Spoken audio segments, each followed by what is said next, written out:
Hello traders and welcome back to the channel. तो आज हम इस क्लास में कवर करेंगे रिस्क मैनेजमेंट की एक मास्टर क्लास। अभी तक हम 3 लेक्चर्स यहाँ पे पब्लिक कर चुके हैं। पहले लेक्चर में हमने सीखा था, इंट्रोडक्शन देखा था, बेसिकली कोर्स का कंटेंट देखा था कि क्या क्या क्लासेस हम यूट्यूब पे लेके आएंगे। फिर उसके बाद सेकंड क्लास में हमने टेक्निकल एनालिसिस सीखा, कैसे आप ट्रेंड लाइंस ड्रॉ करते हो, सपोर्ट एंड रेजिस्टेंस क्या होता है, सप्लाई एंड डिमांड क्या होता है, हर एक चीज़ हमने देखी थी। फिर हमने थर्ड लेक्चर में देखा कि चार्ट पैटर्न्स को कैसे ट्रेड करते हैं, और उसमें से मेरे फेवरेट चार्ट पैटर्न्स भी मैंने बताए थे, बुलिश पेनेंट, फॉलिंग वेज और ऑल टाइम हाई की। इनको कैसे आपको ट्रेड करना है, एंट्री कहां करनी है, स्टॉप लॉस कहां लगाना है, टारगेट कहां लगाना है, ये हमने पूरा डिटेल में देखा हुआ था। आज इस वीडियो में मैं आप लोग के साथ डिस्कस करूंगा रिस्क मैनेजमेंट की master class. And I can guarantee जितनी भी आपने अभी तक वीडियोस देखी होंगी या फिर जो भी आपकी लर्निंग अभी तक है, इस पर्टिकुलर लर्निंग में और बहुत सारी चीज़ें आज आपकी ऐड ऑन हो जाएंगी और बहुत अच्छे कॉन्सेप्ट्स आज आप सीखोगे रिस्क मैनेजमेंट के बारे में, स्विंग ट्रेडिंग में रिस्क मैनेजमेंट कैसे करते हैं। So let's start with the video. लेकिन मैं अगर आपसे एक सिंपल सा क्वेश्चन पूछूं, एक लाइन में मतलब बताओ, रिस्क मैनेजमेंट का हिंदी में क्या मतलब होता है? हिंदी में जिसको हम बोलते हैं आपदा प्रबंधन। आपदा प्रबंधन मतलब कोई भी अगर हमारे पास आपदा आती है, कोई भी रिस्क या फिर कोई भी ऐसी पर्टिकुलर चीज होती है, तो उसका पहले से हम प्रबंधन या फिर उसका पहले से हम मैनेजमेंट करके चलें कि अगर कोई भी चीज एकदम से हमारे पास कोई प्रॉब्लम हमारे ऊपर टूट पड़ती है, तो उसको उस रिस्क को मैनेज करने के लिए हमारे पास एक फॉर्मूला, एक कोई ना कोई कॉन्सेप्ट होना चाहिए। उसके बारे में हम बात करेंगे, ठीक है। जैसे स्विंग ट्रेडिंग में बेसिकली मैं बात करूंगा, कई बार क्या होता है ना कि अगर मुझे कोई स्टॉक अच्छा लग रहा है, ये मैं अपने अर्ली डेज की बात कर रहा हूं, 2019 के एंड 2020 के अर्ली डेज, जब ये 5 साल पहले की बात है, जब मुझे अगर किसी स्टॉक में बहुत अच्छा सेटअप दिखाई देता था, अगर मेरे पास 30,000 है फॉर एग्जांपल, तो मैं 30,000 पूरा उसी स्टॉक में डाल देता था और मैं दिन रात उसको अपने पोर्टफोलियो को रिफ्रेश करते रहता था कि कहीं जाके प्रॉफिट बढ़ेगा, प्रॉफिट बढ़ेगा। और जब लॉस होता था तो मैं बस एक होप में बैठा रहता था कि अब जाके प्रॉफिट आएगा, अब जाके प्रॉफिट आएगा, और वो लॉस हमेशा बढ़ते जाता था, बढ़ते जाता था, और एट द एंड बहुत बड़े लॉसेस फेस करने पड़ते थे आरओआई के बेस पे, ठीक है। तो इसलिए जब आप स्विंग ट्रेड में आप किसी भी ट्रेड में हो, सिर्फ स्विंग ट्रेड नहीं, आप इंट्राडे, पोजिशनल, बीटीएसटी, कोई भी ट्रेड ले रहे हो, आप चाहे फॉरेक्स में भी हो, क्रिप्टो में भी हो, डेरिवेटिव्स में भी हो, आपको ट्रेड में एंट्री करने से पहले ये चीज देखनी पड़ेगी कि आपकी रिस्क मैनेजमेंट यहां पे स्ट्रांग है या फिर नहीं है। आप जो ट्रेड ले रहे हो, आप उसकी रिस्क को मैनेज कर पाओगे या फिर नहीं कर पाओगे, ये चीज देखना बहुत ज्यादा जरूरी हो जाता है। सो लेट्स स्टार्ट कि रिस्क मैनेजमेंट क्या होता है, कैसे मैं स्विंग ट्रेडिंग में रिस्क मैनेजमेंट को फॉलो कर। रिस्क मैनेजमेंट में बेसिकली देखा जाए तो 4 क्वाड्रेंट होते हैं। कितने क्वाड्रेंट होते हैं? 4। अब यहां पे चारों क्वाड्रेंट में अलग अलग चीजें होती हैं। आप ध्यान से देखोगे तो जो हमारा क्वाड्रेंट 1 है, अब इसमें क्या हो रहा है ना कि आप एक ऐसा ट्रेड ले रहे हो जिसमें आपको हाई रिस्क है, मतलब जो भी आप कैपिटल वहां पे डिप्लॉय कर रहे हो उसमें रिस्क बहुत ज्यादा है और उसमें रिवॉर्ड बहुत ज्यादा कम है। मतलब अगर आपने 1 लाख रुपए डिप्लॉय किया, उसमें 10,000 रुपीज की रिस्क है लेकिन 8,000 या फिर 5,000 रुपीज का प्रॉफिट है, तो क्या ये सही रिस्क मैनेजमेंट प्लान है? मेरे हिसाब से ये बिल्कुल भी सही रिस्क मैनेजमेंट प्लान नहीं है। तो ये नेगेटिव रिस्क रिवॉर्ड वाला हमारा क्वाड्रेंट 1 हो गया। फिर क्वाड्रेंट 2 पे जब हम आते हैं तो लो रिस्क है। ये एक पॉजिटिव चीज है कि बहुत लो रिस्क आपने ली है, जो भी आपने स्विंग ट्रेड लिया हुआ है, लेकिन इसमें रिवॉर्ड भी लो है। आपने 100 रुपीज की रिस्क ली है तो उसके सामने आपने 100 रुपीज का ही रिवॉर्ड है, मतलब जितना आपका लॉस होना था उतना ही आपका प्रॉफिट भी हो रहा है। तो ये ब्रेक इवन हो गया। अगर आपने 10 ट्रेड लिए, 5 टारगेट हिट हुए, 5 स्टॉप लॉस, तो आप at the end brokerage pay करोगे और जीएसटी मल्टीपल चार्जेस पे करोगे, लेकिन आपके हाथ में कुछ नहीं आएगा, उल्टा आपका डीमेट अकाउंट में लॉस ही होगा, राइट। तो ये भी हमारे क्वाड्रेंट सूट हमें नहीं करता है। फिर आता है क्वाड्रेंट 3, जिसमें हाई रिस्क ले रहे हो आप एक ट्रेड में और रिवॉर्ड भी हाई है। मतलब 1 लाख रुपीज का आपने कैपिटल डिप्लॉय किया, अब इसमें 50,000 का रिवॉर्ड है लेकिन रिस्क भी 50,000 है। क्वाड्रेंट 2 और 3 देखो लगभग सिमिलर ही है। आपने क्वाड्रेंट 2 में लो रिस्क है लेकिन लो रिवॉर्ड भी है, क्वाड्रेंट 3 में आपने हाई रिवॉर्ड तो किया है लेकिन रिस्क भी हाई कर दिया है, तो फिर से ब्रेक इवन ही है। और क्वाड्रेंट 1 तो और भी जीरो है कि रिस्क बहुत ज्यादा है और रिवॉर्ड बिल्कुल कम है, राइट। लेकिन quadrant 4, low risk and high reward, ये हम बोलते हैं कि पॉजिटिव रिस्क रिवॉर्ड है।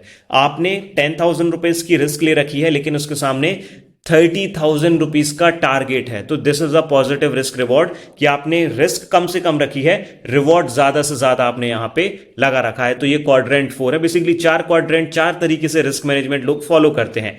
हमें हमेशा 4th क्वाड्रेंट को फॉलो करना है, that is low risk and high reward.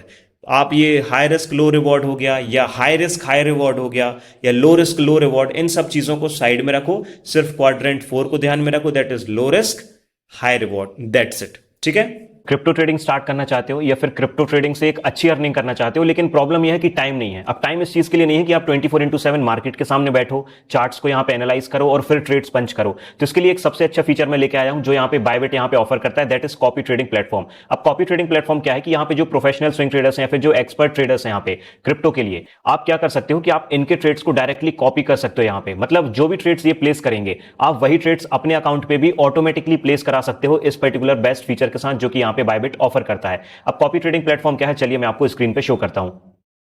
यहां पे मैं कॉपी ट्रेडिंग प्लेटफॉर्म पे जो सेक्शन है बेसिकली यहां पे आ चुका हूं। बायबिट का ये प्लेटफॉर्म है। तो यहां पे आप देखोगे यहां पे वो ट्रेडर्स हैं जिसका आरओआई सबसे बेस्ट है। अब किसी का आरओआई है 150% का, किसी का जो आरओआई है 30 डेज में, लास्ट 30 डेज का जो आरओआई है दैट इज 585%, 313%। तो आप इनके परफॉर्मेंस के बेस पे आपको जिसका भी परफॉर्मेंस सबसे बेस्ट लगता है, या फिर आप किसी ट्रेडर को जानते हो यहां पे, तो आप क्या कर सकते हो, जो भी ये ट्रेड्स यहां पे पर्टिकुलर ट्रेडर प्लेस करेगा, आप बस जैसे यहां पे कॉपी पे प्लेस करोगे और आपके जो भी ये ट्रेड्स पर्टिकुलर पंच करेंगे, सेम ट्रेड्स डायरेक्टली क्या होगा कि आपके अकाउंट में भी प्लेस हो जाएंगे ऑटोमेटिकली। आपको बैठना नहीं पड़ेगा कि कब ये बंदा ट्रेड प्लेस करेगा और फिर आप ट्रेड प्लेस करने जाओगे। जैसे इन्होंने ट्रेड पंच किया, डायरेक्टली वो ट्रेड ऑटोमेटिकली आपके अकाउंट में भी जाके प्लेस हो जाएगा। तो ये फीचर है जो बायबिट यहां पे ऑफर करता है। लेकिन बायबिट ही क्यों? तो सबसे पहली बात, ये सिक्योर्ड है, सेफ प्लेटफॉर्म है। दूसरी बात, फास्ट एग्जीक्यूशन है, लो ब्रोकरेज है। तीसरी सबसे अच्छी चीज है एंट्री, टारगेट, स्टॉप लॉस। अगर आप मैनुअली ट्रेडिंग करना चाहते हो तो आप पहले से ही वो सेट कर सकते हो, डायरेक्टली अपने ट्रेड्स को यहां पे एग्जीक्यूट कर सकते हो। तो अगर आप अभी भी सोच रहे हो कि स्टार्ट तो करनी है ट्रेडिंग, तो कॉपी ट्रेडिंग प्लेटफॉर्म से बेस्ट और कोई भी चीज यहां पे नहीं हो सकती है। मैं लिंक डिस्क्रिप्शन बॉक्स पे दे दूंगा, वहां से आप साइन अप कर सकते हो बायबिट के लिए और स्टार्ट कर सकते हो अपनी कॉपी ट्रेडिंग की जर्नी बायबिट के साथ, क्रिप्टो ट्रेडिंग की जर्नी। और कोई भी आपको एफर्ट्स डालने की जरूरत नहीं है कि दिन भर स्क्रीन के सामने बैठना है, एनालिसिस करना है। आप अपने काम कंटिन्यू रखो, यहां पे कॉपी ट्रेडिंग प्लेटफॉर्म पूरा काम आपका करेगा। यहां पे बायबिट पूरी यहां पे जो है आपके ट्रेड्स को पंच करेगा, उसको एग्जीक्यूट करेगा, हर एक चीज यहां पे करेगा। लिंक डिस्क्रिप्शन पे है, कमेंट सेक्शन पे भी पिन है, वहां से आप जाके साइन अप कर सकते हो। देन इसके बाद अब रिस्क मैनेजमेंट का एक सिस्टम समझते हैं हम ना, थोड़ा इसको मैं डिटेल में लेके चलूंगा कि रिस्क रिवॉर्ड रेशियो बहुत ज्यादा इंपॉर्टेंट हो जाता है। जो हमने 4 क्वाड्रेंट देखे उसी से लगभग सिमिलर ये चीजें आपको दिखाई देंगी। अब यहां पे आप क्या देखोगे कि जब आप एक पर्टिकुलर स्विंग ट्रेड ले रहे हो, अब आप उसमें एक अलग अलग रिस्क रिवॉर्ड ले रहे हो। जैसे यहां पे आपने 1:1 का रिस्क रिवॉर्ड ले रखा है, यहां पे 2:1 या फिर 1:1 आप ले, ये जो फ्रंट पे लिखा है ये रिवॉर्ड है, इसके बाद में जो लिखा है ये रिस्क है। थोड़ा सा उल्टा लिखा हुआ है, 1:1, 1:2, 1:3, इस तरीके से मान के चलना है। तो जब आपकी एक्यूरेसी, जो आपका सेटअप है या स्ट्रेटजी है, अगर उसकी स्ट्रेटजी 20% है, मतलब 10 ट्रेड्स में से 8 टारगेट हिट हो रहे हैं और सिर्फ 8 स्टॉप लॉस हिट हो रहे हैं और सिर्फ 2 स्टॉप लॉस हिट हो रहे हैं, मतलब एक्यूरेसी कितनी हुई? 20%।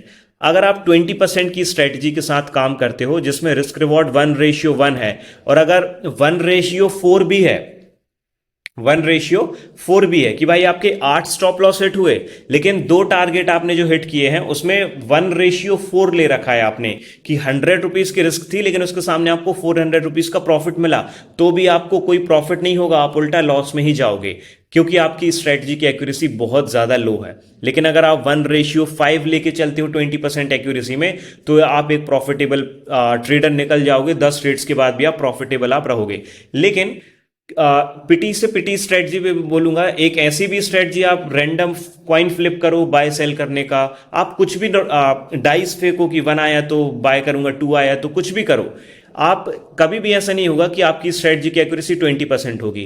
40-50% तक की स्ट्रेटजी की एक्यूरेसी हर किसी को मिली जाती है। और जो इस कोर्स में मैं आप लोग के साथ आगे स्ट्रेटजीज की बात करूंगा उनकी एक्यूरेसी 70% से ऊपर है। मैं 90% या कभी लॉस नहीं होता है ये सब नहीं बोलूंगा, ये होता है, ये सब थंबनेल पे व्यूज लाने का तरीका होता है और कुछ भी नहीं। एक्चुअल में रियल लाइफ में 60%, 70% भी आपकी स्ट्रेटजी की एक्यूरेसी है, that is more than enough. आप 10 ट्रेड्स ले रहे हो, आपने 7 टारगेट हिट किए, सिर्फ 3 स्टॉप लॉस भी हिट हुए ना, तो आप प्रॉफिटेबल निकलोगे 10 ट्रेड्स के बाद बड़े आराम से। ठीक है, अब मैं लेके चलता हूं कि आपकी 60% की एक्यूरेसी बिल्कुल मैं दूंगा, इतना मैंने बैक टेस्ट किया है कि इतनी 60% की स्ट्रेटजी की एक्यूरेसी आराम से निकलेगी। अब यहां पे होगा क्या, आप 1:1 पे भी ट्रेड करोगे ना, जितना प्रॉफिट है उतना ही लॉस है, जितना लॉस है उतना ही प्रॉफिट है, तो भी आप प्रॉफिटेबल रहोगे। और 1:5 लेके चलो तो फिर प्रॉफिटेबल पे प्रॉफिटेबल हो जाओगे। तो रिस्क मैनेजमेंट की स्ट्रेटजी की एक्यूरेसी के साथ साथ आपका रिस्क रिवॉर्ड भी बहुत ज्यादा मैटर करता है। और मैं कभी भी 1:2 से नीचे के स्विंग ट्रेड्स नहीं लेता हूं, ना मैं किसी को बोलूंगा कि 1:2 से नीचे आप काम करो। अगर आपकी 100 रुपीज की रिस्क है, 200 रुपीज प्रॉफिट कम से कम लेना। अगर 200 रुपीज प्रॉफिट आपको नहीं मिल रहा है, मतलब 1:2 नहीं मिल रहा है, उस ट्रेड को छोड़ दो, आप दूसरा ट्रेड ले लो। क्योंकि फिर आपके अगर 10 ट्रेड्स में से 5 ट्रेड या 4 ट्रेड बस यही हुआ है कि 1:1 आप ले रहे हो, फिर उसके बाद आपके कुछ लॉसेस भी हिट हो गए, तो फिर वो प्रॉफिटेबल वाला आपका काम नहीं हो पाएगा। इसलिए 1:2 मिनिमम मैं प्रेफर करता हूं। फिर स्टॉप लॉस ट्रेल करते चलो, आप स्टॉप लॉस को ट्रेल करते चलो, धीरे धीरे बढ़ाते चलो, ये भी एक अच्छा तरीका हो जाता है। ठीक है, लेकिन ज्यादातर होता क्या है हमारे साथ, देखो एज अ स्विंग ट्रेडर और एज अ मैं इंट्राडे में स्टॉक्स भी मैं ट्रेड करता हूं, काफी करता हूं। अभी काफी यूट्यूब पे मैं वो वीडियोस नहीं डालता हूं, रीजन इज क्योंकि अलाउड नहीं है, काइंड ऑफ वीडियोस डिलीट हो गई थी तो उसको हटा दिया मैंने। होता क्या है कि अगर कोई एक न्यू बाय ट्रेडर है, उसका रिस्क मैनेजमेंट प्लान कैसा होता है, देखो पहले दिन मान लो आपने एक 1 लाख रुपीज के कैपिटल से ट्रेड किया, आपने उसमें 5,000 रुपीज का प्रॉफिट बुक किया। अब जब आपने 5,000 का प्रॉफिट बुक किया, that is really good ROI। Daily base पे आपने 5% का निकाल लिया, दैट इज टू गुड। अगले दिन आपको 3,000 का लॉस होता है, अगले दिन आपको 3,000 का लॉस होता है, तो ये भी कोई बुरी बात नहीं है, ठीक है। आपने 5% 5,000 का प्रॉफिट कल किया था, आज आपने 3,000 का लॉस बुक किया है, अभी भी आप प्रॉफिट में हो। अगले दिन आपने 15,000 का प्रॉफिट बुक किया, बहुत अच्छी बात है। उसके अगले दिन आपने 10,000 का लॉस बुक किया, अभी भी आप प्रॉफिट में हो, अभी भी आपका रिस्क मैनेजमेंट अच्छा है। उसके अगले दिन आपने 25,000 का प्रॉफिट किया, और उसके अगले दिन आपने 40,000 का लॉस कर दिया, मतलब जो प्रॉफिट कमाया था वो एक ही दिन में गया। और एक चीज और, ये आपको देख के अच्छा लग रहा होगा कि 5,000 किया फिर 15,000, तो ये जिस स्पीड से प्रॉफिट्स बढ़ रहे हैं, जो प्रॉफिट का अमाउंट जिस स्पीड से बढ़ रहा है, ये बिल्कुल गड़बड़ है, ये बिल्कुल गड़बड़ है। इतनी तेजी से अगर आपने आज 5,000 का प्रॉफिट किया है, अभी आप न्यू बाय हो, आपने अभी अच्छे से सिस्टमेटिकली ट्रेड करना स्टार्ट किया है, और अगले दिन आपका 15,000 हो गया, उसके अगले दिन 25 हो गया, ये सही नहीं है, बहुत जल्दी बड़ा लॉस होगा। और ये होता है, 5,000 है, कम से कम 2 महीने 5,000 3,000 5,000 3,000 इसी को मैनेज करो, फिर धीरे धीरे आपको अमाउंट बढ़ाते चलना है कुछ इस तरीके से। ठीक है, होना क्या चाहिए आपका रिस्क रिवॉर्ड, पहले महीने आप 2,000 का प्रॉफिट करो, 1,000 की रिस्क रखो, कुछ महीने बाद 5,000 का प्रॉफिट करो, 2,000 की रिस्क रखो। इस तरीके से आप धीरे धीरे काम करो। ठीक है, एकदम से जंप नहीं मारना है हमें। अगर आप कोई भी स्विंग ट्रेड ले रहे हो, आप पहले महीने कुछ महीने ट्राई करो कि आप अगर 1 लाख का कैपिटल है तो 5,000 10,000 प्रॉफिट बुक किया, बहुत अच्छी बात है। 2,000 का 3,000 का लॉस कर लिया, ठीक है भाई, कोई बात नहीं, नॉर्मल होते रहता है। ठीक है, इस तरीके से आपको रिस्क मैनेजमेंट प्लान को फॉलो करना है। नाउ अब through out the risk management की ये जो क्लास है, अब यहां पे क्या होगा ना कि मैं आप लोगों को एक एग्जाम्पल लेके चलूंगा कि स्टॉप लॉस एंड टारगेट कैसे कैलकुलेट करते हैं। तो अब इसमें होगा क्या, मैं एक कैपिटल एज्यूम करूंगा 10 लाख रुपीज का। कितना एज्यूम करूंगा, 10 लाख रुपीज का। मतलब मैं एक कैपिटल एज्यूम करके चलूंगा कि मेरे पास अगर 10 लाख रुपए हैं, तो मैं कैसे अपना कैपिटल किस स्टॉक में कितना डिप्लॉय करूंगा, मैं कितनी रिस्क लूंगा उस पर, कितना रिवॉर्ड, ये सारी चीजें हम डिस्कस करेंगे। 10 लाख मैंने एज्यूम किया है, आपका जो भी कैपिटल है आप उसी के हिसाब से आगे प्लान करिएगा। ठीक है, अब यहां पे क्या है ना कि जो मेरा कोई भी एक स्विंग ट्रेड रहेगा, जो भी मेरा स्विंग ट्रेड है, मैं एक स्विंग ट्रेड में कभी भी 10% से ज्यादा अपना कैपिटल डिप्लॉय नहीं करता हूं। मतलब अगर मेरे पास टोटल 10 लाख रुपीज हैं, I have a capital of 10 lakh rupees, तो मैं उसमें से 1 लाख रुपए एक स्विंग स्टॉक में डालूंगा, उसके बाद वो जो दूसरा लाख है वो मुझे किसी और में डालना है। इस तरीके से मैं at a time 10 swing stocks ले सकता हूं। लेकिन जरूरी नहीं है कि आप 1 लाख रुपए एट अ टाइम एक ही स्टॉक में डालो, आप 50,000 डाल दो, आप 2,000 डाल दो, जरूरी नहीं है कि 10% पूरा डालो। 10% इज द मैक्सिमम लिमिट, कि 10% से ज्यादा एक स्विंग स्टॉक में आपका कैपिटल नहीं जाना चाहिए। This is the thing that you have to follow, जो मैं फॉलो करता हूं बेसिकली, आप भी इसको फॉलो कर सकते हो, रिजल्ट्स आपको अच्छे मिलेंगे। ठीक है, नाउ अब होता क्या है कि हमें सिर्फ 10% ऑफ द कैपिटल करना है ताकि हमारा रिस्क मैनेज रहे और थोड़ी डाइवर्सिफिकेशन भी बना रहे। एक ही 2 स्विंग स्टॉक में आप पूरा कैपिटल डाल दोगे, फिर उसी में डाइवर्सिफिकेशन नहीं रहेगा। अगर आपने एक ही सेक्टर में सारे स्टॉक्स, तीन चार स्टॉक आपने बैंकिंग सेक्टर के ले लिए, अगले दिन बैंक निफ्टी गिर गया, आपके सारे स्टॉक्स नीचे जाएंगे, तो डाइवर्सिफिकेशन को भी हमें मैनेज करना है। ठीक है, सेक्टर एलोकेशन, ये सेक्टर रोटेशन, सेक्टर एनालिसिस अलग चीज है। मैं अभी सिर्फ सेक्टर एलोकेशन की बात कर रहा हूं, रिस्क मैनेजमेंट के अंदर की ही बात है। नाउ अब आप मुझे ये बताइए, अगर आप कोई भी स्विंग, आप जैसे 10 swing stock at a time ले रहे हो, और 10 स्विंग स्टॉक को मैनेज करना कोई बड़ी बात नहीं है यार, क्योंकि आप डेली बाय सेल तो आप कर नहीं रहे हो, आपको हफ्ते महीने में टारगेट स्टॉप लॉस मिलेगा तो आप आराम से जो है मैनेज कर सकते हो। मैंने ट्रेडिंग व्यू का इंस्टॉल कर रखा है, आप फोन में अलर्ट्स लगा रखे हैं, तो अलर्ट जैसे व्हाट्सएप मैसेज आता है वैसे अलर्ट भी आ जाता है कि टारगेट हिट हो गया, या स्टॉप लॉस हिट हो गया, या फिर एंट्री ट्रिगर हो गई, कुछ भी है, तो अलर्ट कोई बड़ी बात नहीं है मैनेज करना। जब आप इसको सीरियस बिजनेस की तरह ट्रीट करते हो तो कोई बड़ी बात नहीं है। ठीक है, नाउ अब सेक्टर एलोकेशन होता क्या है रिस्क मैनेजमेंट में, इसको समझते हैं। देखो, अगर आपने 10 स्विंग स्टॉक लिए हैं, आपने 10 swing stock at a time ले रखे हैं, ठीक है, लेकिन आपने किया क्या है कि 10 स्विंग स्टॉक में से आपने 5 स्टॉक ले लिए फार्मा सेक्टर के, और 5 स्टॉक ले लिए ऑटो सेक्टर के। आपने 10 पूरा कैपिटल 10 लाख आपने उसमें डाल दिया, 5 लाख फार्मा स्टॉक में डाल दिया, 1-1 लाख 5 स्टॉक में, और ऑटो सेक्टर में भी 1-1 लाख डाल दिया। अब कल को अगर फार्मा सेक्टर गिरेगा तो होगा क्या, आपका आधा पोर्टफोलियो डाउन, आपका आधा स्विंग का पोर्टफोलियो पोजीशंस डाउन, आपके पोर्टफोलियो पे बहुत बड़ा लॉस दिखेगा, राइट। और आपका जो दूसरा है आईटी सेक्टर है, फॉर एग्जांपल आपने आईटी या बैंक में डाल रखा है, अगर वो बहुत तेजी से ऊपर गया तो उसमें भी बहुत बड़ा प्रॉफिट होगा। मतलब आप 4 क्वाड्रेंट को याद रखना कि हाई रिस्क हाई रिवॉर्ड हो गया। ये आपने वो मैनेज नहीं किया कि अगर किसी एक सेक्टर में बहुत ज्यादा कुछ नेगेटिव न्यूज आती है तो उसके स्टॉक नीचे जाएंगे, लेकिन इतने नीचे ना जाएं कि आपकी पूरी पोजीशन 10 की 10 पोजीशन में लाके भी उसका लॉस रिकवर ना कर सके, राइट। तो दैट इज वाई आपको सेक्टर एलोकेट करना है बहुत अच्छे तरीके से। कैसे एलोकेट करना है, चलो वो मैं आपको समझाता हूं। अब मैं एग्जांपल लेके चलता हूं कि आपके पास 10 लाख रुपए का कैपिटल है, जो मैंने आपको बताया था, एज्यूम किया है, ठीक है। अब आपको ये बात ध्यान पे रखनी है कि आप एट अ टाइम एक सेक्टर के मैक्सिमम 2 स्टॉक्स लीजिए, एक सेक्टर से मैक्सिमम 2 स्टॉक्स लीजिए। मतलब आप बैंकिंग सेक्टर से क्या करो, 2 स्टॉक्स ले लो, आप फार्मा सेक्टर से 2 ले लो, यहां स्टील लिखा है, ये मेटल सेक्टर है, आप मेटल सेक्टर से 2 स्टॉक्स ले लो। मतलब अगर आप इस तरीके से डाइवर्सिफिकेशन करोगे ना, तो होगा क्या, आपका पोर्टफोलियो जो स्विंग पोजीशन है बेसिकली वो बैलेंस्ड रहेंगी। उसमें कभी भी ये नहीं होगा कि आज निफ्टी 300 पॉइंट ऊपर है और बैंक निफ्टी भी ऊपर है, तो आपका जो आपने रिलायंस या फिर बैंकिंग स्टॉक्स ले रखे हैं वो बहुत ज्यादा ऊपर है, या अगले दिन कुछ न्यूज आई कि एफएमसीजी स्टॉक्स में कोई भी नेगेटिव न्यूज आई तो आपके पूरे स्टॉक डाउन हो गए। ये नहीं होना चाहिए। आप डाइवर्सिफिकेशन करके चलोगे ना तो ये अच्छी बात होगी कि कोई ऊपर जाएगा सेक्टर, कोई नीचे जाएगा, कोई ऊपर कोई नीचे, तो ये होता रहेगा। तो आपका पोर्टफोलियो बैलेंस रहेगा, आपको कभी भी बड़ा प्रॉफिट या बड़ा लॉस एक्सपीरियंस करने के लिए नहीं मिलेगा। एक बात और, कई लोग बड़ा प्रॉफिट करने के चक्कर में बड़ी रिस्क ले लेते हैं, जो कि आपको अवॉइड करनी है। आप टारगेट रखो बड़ा, स्टॉप लॉस लेकिन पहले देखो कि स्टॉप लॉस छोटा होना चाहिए। जब वो टारगेट की तरफ जा रहा है तो फिर आप धीरे धीरे अपने टारगेट को ट्रेल करते चलना है। अगर मैं 10 स्विंग स्टॉक्स ले रहा हूं एट अ टाइम, तो मैं क्या करता हूं, मैंने बैंकिंग सेक्टर के 2 पोजीशंस ले ली। मैंने बैंकिंग सेक्टर में एनालिसिस किया, मुझे कोई 2 स्टॉक मिले, जैसे एचडीएफसी मिल गया या फिर आईडीबीआई बैंक मिल गया, एग्जांपल के लिए मैंने दोनों स्टॉक्स को अपने पोजीशन में ऐड कर लिया।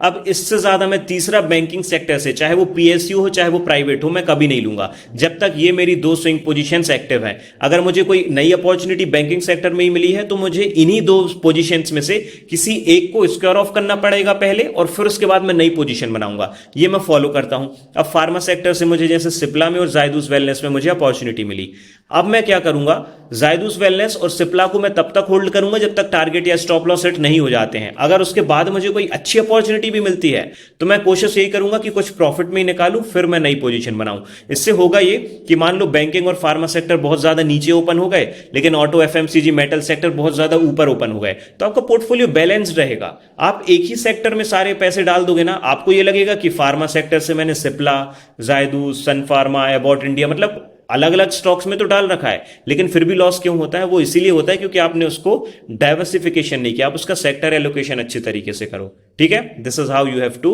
Allocate your swing positions in each sector, and this is how basically I allocate. और ऑफलाइन क्लासेस में भी, जो अभी ऑफलाइन क्लास के स्टूडेंट्स अगर देख रहे हैं, they know it very well, कि उनको मैंने पोजीशंस भी कई बार अपना पोर्टफोलियो ओपन करके दिखाया है कि जो लाइव क्लास हमारी ऑफलाइन होती थी तो उसमें मैंने ये दिखाया भी था कि कौन कौन सी पोजीशंस मैंने किस सेक्टर से ले रखी हैं, कैपिटल मैंने कितना % डिप्लॉय कर रखा है, ये मैंने ओपन करके दिखाता था। अभी अलाउड नहीं है, गाइडलाइंस की वजह से वीडियोस डिलीट हो जाती हैं, स्ट्राइक आ जाती है, तो दैट इज वाई अभी पोर्टफोलियो तो मैं नहीं दिखा सकता हूं, लेकिन मैं किस तरीके से ट्रेड करता हूं वो मैं आप लोग को यहां पे समझा रहा हूं, ठीक है। नाउ अब सेक्टर एलोकेशन के बाद स्टॉक एलोकेशन भी जरूरी है। आपने फार्मा सेक्टर से सिप्ला को ले लिया और आपने दूसरा स्टॉक ले लिया मार्क्संस फार्मा, एक लार्ज कैप और एक स्मॉल कैप या mid cap kind of a stock, ठीक है। या फिर आपने बैंकिंग सेक्टर से आपने एचडीएफसी बैंक की एक स्विंग पोजीशन बना ली और दूसरी पोजीशन आपने उत्कर्ष बैंक की बना ली। अब ये कोई मेल तो नहीं खाएगा कि भाई आपने मतलब ये तो फिर लार्ज कैप ले लिया, स्मॉल कैप ले लिए। आपने 10 स्विंग पोजीशन बनाई है लेकिन 10 स्विंग पोजीशन आपने स्मॉल कैप की ले ली। आपने क्या किया, हर एक सेक्टर से अलग अलग तो स्टॉक ले रखा है। आपने फार्मा सेक्टर से 2 स्टॉक लिए, ऑटो सेक्टर से 2 स्टॉक लिए, आईटी सेक्टर से 2 स्टॉक लिए, मेटल सेक्टर से 2 स्टॉक लिए, लेकिन सबके सब स्मॉल कैप ले लिए। अब ये भी गड़बड़ है कि आपने बैंकिंग सेक्टर के सबसे छोटे कंपनी है जो पेनी स्टॉक्स है उनको स्विंग पोजीशन के लिए ले लिया। आपने क्या किया, नॉर्मल कोई भी सेक्टर है, मेटल सेक्टर के आपने बहुत छोटी कंपनीज ले ली, तो इसको भी आपको मैनेज करना है। या फिर आपने सारी की सारी मिड कैप ले ली, तो इसको भी थोड़ा मैनेज करना है। अगर आप 10 swing position at a time manage कर रहे हो तो आपकी 50% of the positions large cap होनी चाहिए। 50%। मैं अगर 10 पोजीशन स्विंग पोजीशंस बना रहा हूं तो 10 में से 5 जो स्विंग पोजीशंस रहेंगी वो लार्ज कैप स्टॉक की ही रहेंगी, क्योंकि मुझे पोर्टफोलियो को बैलेंस करना है। मुझे रातों रात अभी अमीर नहीं बनना है, ओवरनाइट मुझे मिलियनर नहीं बनना है। मुझे स्लोली स्टेडीली स्विंग ट्रेडिंग की प्रोसेस को फॉलो करना है ताकि मैं साल के एंड पे 30% 40% का आरओआई जनरेट कर सकूं, विच इज रियलिस्टिक। अदरवाइज जो सबसे बेस्ट ट्रेडर्स रहे हैं अभी तक, बोला जाए क्या, best of all time, Jim Simons, Rakesh Jhunjhunwala sir, traders की बात कर रहा हूं, तो उनका भी आरओआई 60% साल का मैक्सिमम है, CAGR compounded annual growth returns. तो डोंट रन बिहाइंड कि मुझे तो 300% निकालना है, 1000% निकालना है, वो इन्वेस्टिंग में आएगा लेकिन लॉन्ग टर्म में। अभी आपको साल का 30% तो आप फोकस करो, which is around 3% a month only, और I guess 2.5% a month only, जो कि बिल्कुल पॉसिबल है, ठीक है। तो मैं अगर 10 स्विंग पोजीशन बना रहा हूं तो मैं लार्ज कैप स्टॉक की 5 पोजीशन लूंगा। जैसे मेटल सेक्टर मैंने देखा कि टाटा स्टील पे भी अपॉर्चुनिटी है, जेएसडब्ल्यू स्टील पे भी अपॉर्चुनिटी है, मैंने 2 लार्ज कैप स्टॉक को ले लिया। फार्मा सेक्टर से सिप्ला सन फार्मा मुझे अपॉर्चुनिटी मिली, 4 हो गए। मैं मतलब लार्ज कैप स्टॉक, अगर मुझे सभी स्टॉक्स में लार्ज कैप हैं जिस पे अपॉर्चुनिटी मिली है तो मैं 10 की 10 पोजीशन भी लार्ज कैप पे बना लेता हूं, लेकिन मिनिमम वाला मैं बता रहा हूं कि 5 स्टॉक मिनिमम लार्ज कैप के ही मेरे स्विंग पोजीशंस में होते हैं। अगर मिड कैप है या स्मॉल कैप है, लार्ज कैप पे अपॉर्चुनिटी नहीं है, तो वो मैं कैपिटल खाली रखता हूं कि जब अपॉर्चुनिटी मिलेगी मैं तब एंट्री बनाऊंगा। Otherwise minimum 50% of my allocation large cap stocks में ही होता है। स्विंग की बात कर रहा हूं मैं, इन्वेस्टिंग की बात नहीं कर रहा हूं, क्योंकि स्विंग ट्रेडिंग में भी अगर निफ्टी 200-300 पॉइंट गैप अप या गैप डाउन ओपनिंग हो जाता है तो उसमें भी बहुत ज्यादा प्रॉब्लम फिर फेस करने के लिए होती है, क्योंकि आपने जहां पे स्टॉप लॉस लगाया होता है, अगर स्टॉक उससे डायरेक्टली बहुत ज्यादा नीचे ओपन हो गया फिर आप क्या करोगे? फिर तो वहां पे स्टॉप लॉस भी ट्रिगर नहीं होगा, लॉस आपका बहुत बड़ा ओवरनाइट हो जाएगा। दैट इज वाई थोड़ा मैनेज करके चलना है। देन 50% में लार्ज कैप की क्वांटिटीज लेता हूं, मिड कैप लार्ज क्वांटिटीज मतलब 10 में से 5 स्टॉक मिनिमम लार्ज कैप रहेंगे। 10 के 10 भी ले सकता हूं लेकिन मिनिमम 5 रहेंगे, 5 से कम नहीं होने चाहिए। फिर मिड कैप स्टॉक में 4 या फिर बोलूं 40% कम से कम होने चाहिए। मैं 5 भी ले सकता हूं लेकिन 4 कम से कम होंगे। और स्मॉल कैप का अगर मैं स्विंग पोजीशंस की बात करूं, मैं 1 से ज्यादा कभी नहीं लेता। अगर मैं 10 स्विंग पोजीशंस बना रहा हूं, 5 लार्ज कैप रहेंगे, 4 रहेंगे मिड कैप और सिर्फ 1 स्मॉल कैप रहेगा, that's it. 1 small cap stock से ज्यादा मैं स्विंग पोजीशन में कभी दूसरा स्मॉल कैप नहीं लूंगा जब तक वो पोजीशन स्क्वायर ऑफ नहीं हो गई है, क्योंकि बहुत ज्यादा, मैं मानता हूं कि गेन्स बहुत अच्छे बनते हैं उस पर, लेकिन उससे ज्यादा लॉस ज्यादा होता है, क्योंकि उसकी रैली जब तक है ठीक है, लेकिन जब वो गिरना स्टार्ट होता है ना तो आपका स्टॉप लॉस आपको पता ही नहीं चलेगा कि कब हिट हो गया, उससे नीचे स्टॉक चला गया है, लेकिन आप होप में बैठे ही हो कि ये कभी ना कभी तो ऊपर जाएगा। और बहुत बड़े बड़े बड़े बड़े लॉसेस मैं इस पे हैंडल कर चुका हूं। दैट इज वाई ये मैंने स्ट्रिक्ट अपना एक रूल बना के रखा है कि मैं हर एक सेक्टर से 2 स्टॉक लूंगा, चाहे वो डिफेंस हो, फार्मा हो, या अब मैंने ये एग्जांपल के लिए लिखा है, और भी सेक्टर्स हैं, एग्रीकल्चर है, जैसे तो किसी भी एक सेक्टर से, इंडस्ट्री से मैं 2 स्टॉक से ज़्यादा नहीं लेता हूं, और लार्ज कैप मिनिमम 50% या 5 स्टॉक रहेंगे। और अच्छी बात है अगर मुझे 10 की 10 अपॉर्चुनिटी लार्ज कैप स्टॉक में मिल गई तो और भी अच्छी बात है, लेकिन 5 से ज़्यादा, अब 5 से कम मैं कभी नहीं लूंगा। 4 मिड कैप स्टॉक रखता हूं अपनी पोजीशंस पे और 1 स्मॉल कैप। अब ये कैसे पता करोगे कि ये स्टॉक मिड कैप है, लार्ज कैप है या फिर स्मॉल कैप है, तो वो मैं आपको समझाता हूं। स्क्रीनर.इन की वेबसाइट का आपने नाम जरूर सुना होगा। अब देखो, मिड कैप जो लार्ज कैप और इससे भी ऊपर होते हैं, इससे नीचे भी होते हैं। हम बेसिकली 3 डेफिनेशंस को जानते हैं, स्मॉल कैप, मिड कैप और लार्ज कैप। लेकिन इससे नीचे भी होते हैं जिसको हम माइक्रो कैप स्टॉक बोलते हैं, नैनो कैप स्टॉक बोलते हैं, और लार्ज कैप के ऊपर भी होते हैं जिसको हम अल्ट्रा लार्ज कैप, या फिर कोई एक वर्ड यूज किया जाता है, अभी मुझे दिमाग में नहीं आ रहा, जैसे एनवीडिया हो गया, एप्पल हो गया, ठीक है, सऊदी अरामको, ये कंपनीज जो हैं जो ट्रिलियन डॉलर्स की कंपनीज हैं, इनको लार्ज कैप से भी बड़ा स्टॉक बोला जाता है, अल्ट्रा लार्ज कैप, या कोई वर्ड बोला जाता है, मेगा कैप, मेगा कैप, ठीक है। तो nano cap, micro cap, small cap, mid cap, large cap, mega cap, ये कैटेगरीज में स्टॉक्स को डिवाइड किया गया है। लेकिन हमें 3 कैटेगरीज को ध्यान रखना है, स्मॉल कैप, मिड कैप और लार्ज कैप। अब जो लार्ज कैप स्टॉक्स होते हैं ना, इनकी मार्केट कैप हमेशा 1 लाख करोड़ से ज्यादा होती है। जैसे अंबुजा सीमेंट्स आपके सामने एग्जांपल है, इसकी मार्केट कैप क्या है, आप देखो 1,52,000 CR, 1.5 लाख करोड़ की कंपनी है, मतलब ये लार्ज कैप स्टॉक है। 1 लाख करोड़ के ऊपर लार्ज कैप स्टॉक बोला जाता है, ठीक है। फिर जैसे यहाँ पे मैं मार्क्सन्स फार्मा लेके चलता हूँ। अब मार्क्सन्स फार्मा की मार्केट कैप है 11,000 करोड़, मतलब अगर किसी स्टॉक की मार्केट कैप 10,000 करोड़ से 1 लाख करोड़ के बीच में है, इसको हम बोलते हैं मिड कैप स्टॉक। और 10,000 करोड़ से नीचे अगर किसी स्टॉक की मार्केट कैप है, उसको हम बोलते हैं स्मॉल कैप स्टॉक। क्या बोलते हैं हम उसको? स्मॉल कैप स्टॉक, ठीक है। तो अगर 1 रुपए से लेके 10,000 करोड़ तक की मार्केट कैप आपको जब आपको दिखती है, मार्केट कैपिटलाइजेशन मतलब ओवरऑल उस पर्टिकुलर बिजनेस कंपनी की कितनी वैल्यूएशन है, ठीक है। तो 10,000 करोड़ तक है तो स्मॉल कैप माना जाएगा। 10,000 करोड़ से 1 लाख करोड़ के बीच में कुछ भी है, आप उसको मिड कैप मानिए। 1 लाख करोड़ के ऊपर लार्ज कैप मानेंगे, ठीक है। तो 1 लाख करोड़ की मार्केट कैप के ऊपर जो स्टॉक्स होते हैं उनको मैं 5 कम से कम रखता हूं स्टॉक्स उनको, और बहुत सारे हैं। आपको लगेगा कि निफ्टी 50 के स्टॉक्स लार्ज कैप होते हैं क्या? ऐसा कुछ भी नहीं है। निफ्टी 200 के स्टॉक्स निकालो, निफ्टी 500 के निकालो, आपको 50-60% 1 लाख करोड़ के ऊपर की मार्केट कैप वाले स्टॉक्स बड़े आराम से मिल जाएंगे। ऐसा हमारे इंडिया में स्टॉक्स की कंपनी, लिस्टेड कंपनीज की कमी नहीं है। 5,000-6,000 से भी ज्यादा स्टॉक्स लिस्टेड है, ठीक है।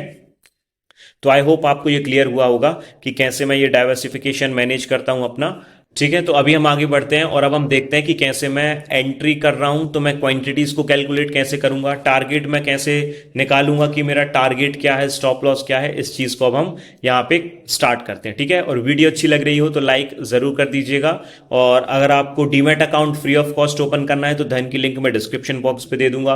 क्रिप्टो ट्रेडिंग आपको सीखना है, उसकी भी free account opening link description box पे है। टेलीग्राम चैनल की लिंक भी आपको डिस्क्रिप्शन बॉक्स पे मिल जाएगी। कि अगर मैं किसी भी स्विंग स्टॉक पे अगर एंट्री बना रहा हूं तो मैं कैसे कैलकुलेट करता हूं कि मुझे क्वांटिटीज कितनी बाय करनी है, मुझे टारगेट जो एरिया है, तो मुझे कैसे पता चलेगा कि मेरा प्रॉफिट कितना हो सकता है और लॉस कितना हो सकता है। इस चीज को हम कैलकुलेट करेंगे। और साथ ही साथ ये वीडियो हमारी पूरी तरीके से एजुकेशनल पर्पस के लिए होने वाली है। यहां पे कोई भी बाय या सेल रिकमेंडेशन को कंसिडर मत कीजिएगा। मैं यहां पे चार्ट यूज कर रहा हूं कमिंस इंडिया का, जो कि यहां पे टोटली एजुकेशनल पर्पस के लिए रहेगा। मुझे एक एग्जांपल के लिए चार्ट चाहिए ताकि मैं आपको रिस्क मैनेजमेंट यहां पे समझा सकूं। अभी यहां पे आप देखोगे तो मैं इसको कप एंड हैंडल पैटर्न का ब्रेकआउट कह सकता हूं कि ये कप और हैंडल का ब्रेकआउट है, पहला कंफर्मेशन। दूसरा कंफर्मेशन कि ये जो रेजिस्टेंस जोन है यहां से, इस रेजिस्टेंस जोन का ब्रेकआउट यहां से हो रहा है, तो मतलब मल्टीपल कंफर्मेशंस के ब्रेकआउट पे हम ट्रेड करने वाले हैं। अब यहां पे मैं इसको थोड़ा जूम इन कर लेता हूं ताकि हमें लेवल्स अच्छे से समझ में आ सकें।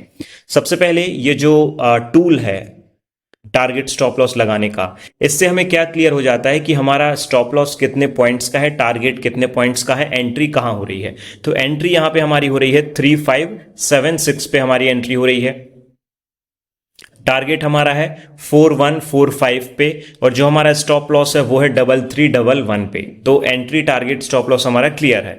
अब यहां पे आप ऊपर साइड ग्रीन साइड देखोगे कि यहां पे लिखा है 5, टारगेट क्या लिखा है 575 और ब्रैकेट में लिखा है 16%। दैट मीन्स जो हमारा टारगेट है वो 575 रुपए का है। मीन्स जिस पर्टिकुलर प्राइस पे वो चल रहा है वहां से 575 रुपीज हमारा टारगेट है। और स्टॉप लॉस नीचे देखोगे तो 258, मतलब 258 रुपीज का हमारा स्टॉप लॉस है। मतलब जिस प्राइस पे मैं एंट्री एंट्री कर रहा हूं वहां से 258 रुपीज नीचे आएगा तो मेरा स्टॉप लॉस वहां पे हिट माना जाएगा। अब मैं स्टार्ट कैसे करूंगा, सबसे पहले स्टार्ट करेंगे कैपिटल एलोकेशन के साथ। तो अब यहां पे देखो, सबसे पहले अगर मेरे पास 1 लाख रुपए हैं, अगर मेरे पास 10 लाख रुपए हैं, अगर मेरे पास 1 करोड़ रुपए हैं, जो भी मेरे पास कैपिटल है, मैं हमेशा क्या करता हूं, एक स्विंग ट्रेड में कभी भी 10% से ज्यादा कैपिटल डिप्लॉय नहीं करता हूं। मतलब अगर मेरे पास 1 लाख रुपए हैं तो मैं 10,000 रुपए से ज्यादा कैपिटल एक स्विंग ट्रेड में कभी भी नहीं डालूंगा। अगर मेरे पास 1 करोड़ है तो मैं 10 लाख रुपए से ज्यादा एक स्विंग पोजीशन में कभी नहीं डालूंगा। ठीक है, दिस इज द पॉइंट। सो अब मैं फॉर एग्जाम्पल एज्यूम करके चलता हूं कि मेरा कैपिटल, बेस कैपिटल है 10 लाख रुपीज,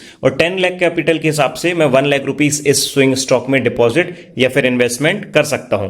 तो 1 लाख रुपीज हो गया मेरा 10%। तो 1 लाख को अब मुझे क्या करना है, 1 लाख, अब मुझे इसको डिवाइड किससे कर देना है, अब इसको मैं डिवाइड कर दूंगा जो स्टॉक का एंट्री प्राइस है, मतलब जिस पर्टिकुलर प्राइस पे मैं एंट्री कर रहा हूं। तो एंट्री मैं कर रहा हूं यहां पे 3574 पे, तो 3574 मेरा एंट्री पॉइंट है। तो मैंने क्या किया, 10% of the capital divided by entry point, 10% of the capital divided by entry point. ध्यान से सुनिएगा, इसको मैं जैसे इक्वल्स टू करता हूं 27 पॉइंट करके कुछ आ रहा है, मतलब 27 क्वांटिटीज मैं यहां पे बाय कर सकता हूं। कभी भी ऐसा नहीं होता है कि आपके पास 1 लाख कैपिटल है, आपको कमिंस इंडिया पे बहुत अच्छी अपॉर्चुनिटी दिख रही है, आपने 1 लाख रुपए में से 80,000 रुपए यहां डाल दिया, 20,000 कहीं और डाल दिया, या 25,000 यहां डाल दिया, कुछ और कहीं डाल दिया। तो कभी भी ऐसे नहीं, आप एक सिस्टमेटिक अप्रोच लेके चलो, पूरा सिस्टमेटिक, कि ये मेरा कैपिटल है, इतना मेरा इन्वेस्टमेंट होगा, ये मेरा टारगेट है, ये मेरा हर एक चीज प्रॉपर आप जब स्टॉक में एंट्री कर रहे हो ये उसके पहले ही आपको डिसाइड कर लेना है। अगर आप ये चीज सोच के चलोगे कि एंट्री हो गई है अब मैं रिस्क मैनेजमेंट कर लेता हूं, तो फिर वो तो आप मान के चलो कि गैम्बलिंग हो गई, वो ट्रेडिंग नहीं हुई है। अब आप किसी भी बिजनेस में जब जाते हो तो पहले आप रिस्क फैक्टर को देखते हो ना, कि अगर ये बिजनेस नहीं चला तो कितना लॉस हो सकता है। तो ये चीज हमें यहां पे भी देखना बहुत ज्यादा जरूरी है। अब मैंने क्या किया है, 10% of the capital divided by entry point किया, तो मेरी क्वांटिटीज आ गई जो कि है यहां पे 27।